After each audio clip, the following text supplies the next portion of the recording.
और बड़ी खबर सांचौर से 7 दिन से लूनी नदी के पानी से घिरा पावटा गांव जान जोखिम में डालकर ट्यूब के सहारे राशन ले जाने के लिए ये मजबूर लोग। समाधान और मदद के लिए अब तक मौके पर कोई भी अधिकारी नहीं पहुंचा है। 7 दिनों से लोग घरों में कैद हैं। पावटा गांव के 100 से अधिक परिवार हैं जो कि प्रभावित हुए हैं। लगातार बढ़ रहा है नदी के पानी का स्तर। और अब सवाल ये है कि क्या कुंभकर्ण की नींद ले रहा है प्रशासन, और आखिर क्या प्रशासन को भी किसी बड़े हादसे का इंतजार है। तो 7 दिन से लूनी नदी के पानी से पावटा गांव घिरा हुआ है। अपनी जान जोखिम में डालकर ट्यूब के सहारे ये लोग राशन ले जाने को मजबूर हो रहे हैं, लेकिन अब तक इनकी मदद करने के लिए, इन लोगों को राहत पहुंचाने के लिए कोई अधिकारी नहीं पहुंचा है। 7 दिनों से घरों में कैद हैं ये। 100 से अधिक परिवार हैं इस गांव में जो प्रभावित हुए हैं, और लगातार यहाँ नदी के पानी का जल स्तर बढ़ रहा है।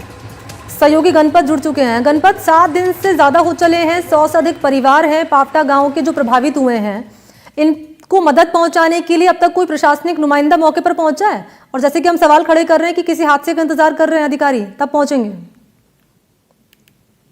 बिल्कुल बताना चाहूंगा, सांचौर क्षेत्र का नेहड़ इलाका जहां से ये लूनी नदी है जो गुजरती है और कच्छ के रण में प्रवाहित होती है, उससे पहले ये पावटा गांव है, टांपी ग्राम पंचायत का पावटा गांव है, जहां लूनी नदी है जो पावटा गांव के चारों ओर से पानी बहता है और पावटा गांव में पूरी तरह से टापू बन गया है। पिछले 7 दिनों की बात करें तो ये 1 महीने बाद दूसरी बार नदी का पानी है जो बहाव तेज आया है और उसके चलते हालात बिगड़े हैं।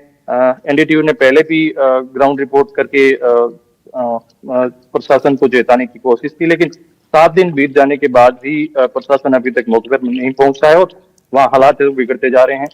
लोग है जो जान जोखिम में डाल करके वहां से अपना राशन पानी लाने को मजबूर है। अपन तस्वीरों में देख सकते हैं किस तरीके से लोग मशक्कत कर रहे हैं, अपने देसी जुगाड़ के साथ वहां से राशन पानी ला रहे हैं, लेकिन प्रशासन अभी तक मौके पर नहीं पहुंचा और किसी भी प्रकार की राहत सामग्री।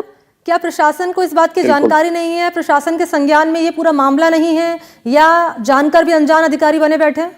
गणपत, बिल्कुल बताना चाहूंगा, चितलवाना एसडीएम देसलाराम ने 4 दिन पहले ही हमने फोन करके बातचीत की। उन्होंने उनको हमने पूरी जो स्थिति थी उससे अवगत करवाया कि इस तरीके की स्थिति है।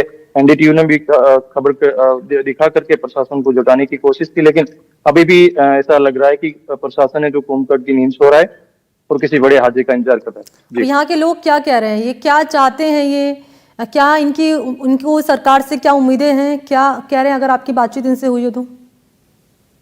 बिल्कुल बताना चाहूंगा, लोग है जो पिछले कई वर्षों से इस तरह की परेशानी झेल रहे हैं, उनकी साफ तौर मांग है कि जो नदी का बहाव क्षेत्र है वहाँ बड़े जी। तो क्या है ये पूरी खबर, कैसे लोग प्रभावित हो रहे हैं, और अब तक बड़ी बात थी कि कोई अधिकारी नहीं पहुंचा है मौके पर इन लोगों को राहत पहुंचाने के?